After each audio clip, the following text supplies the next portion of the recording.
Kamanda wa polisi mkoa wa Mwanza, naibu kamishna wa polisi Wilbrod Mtafungwa, akitoa taarifa ya tukio hilo amesema gari hilo liliacha njia na kuseleleka upande wa kushoto mwa barabara likagonga gema, na baada ya kugonga gema gari hilo liliweza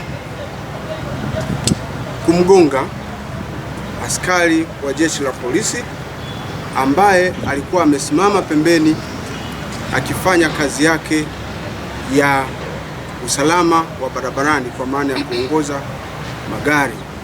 Lakini gari hiyo liseleleka pia ikaenda kumgonga mtembea kwa miguu aliyekuwa anapita eneo hilo.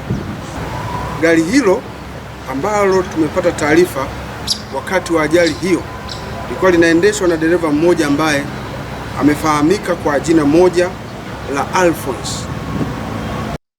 Aidha, Kamanda Mtafungwa amesema jeshi hilo linaendelea kuwachukulia hatua kali madereva na wamiliki wa magari ambao wamekuwa wakishindwa kuheshimu sheria za usalama barabarani pamoja na umiliki wa vyombo vya moto.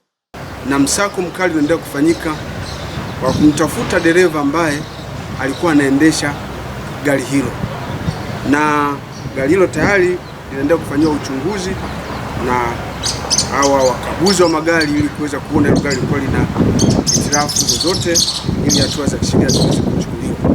Jeshi la polisi linatoa wito kwa madereva wanaoendesha magari katika jiji la Mwanza waendelee kuzingatia sheria, kanuni na taratibu za usalama barabarani na waendeshe magari yao hayo kwa kufuata sheria kama nilivyosema.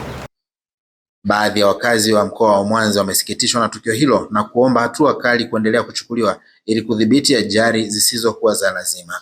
Kiufupi, sio kiungwana kwa dereva ambaye ni dereva uliyefuzu mafunzo ya udereva, kwa hiki alichokifanya kikustahili.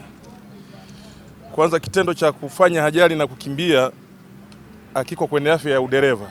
Hii unatakiwa sana tunapokuwa barabarani ili kuweza kunusuru wenzetu wanaotembea kwa mguu, pia tuepuke na kuwakatisha maisha yao kama hivyo alivyofanya dereva mwenzetu. Nyuma yangu ni gari ambalo limesababisha ajali mapema leo asubuhi, na kwa mjibu wa kamanda wa polisi mkoa wa Mwanza, naibu kamishna wa polisi Wilbrod Mtafungwa, anasema tayari jeshi la polisi linaendelea na uchunguzi pamoja na kumtafuta dereva aliyesababisha ajali hii. Kutoka hapa mkoani Mwanza, mimi ni Wellington Masele, ITV.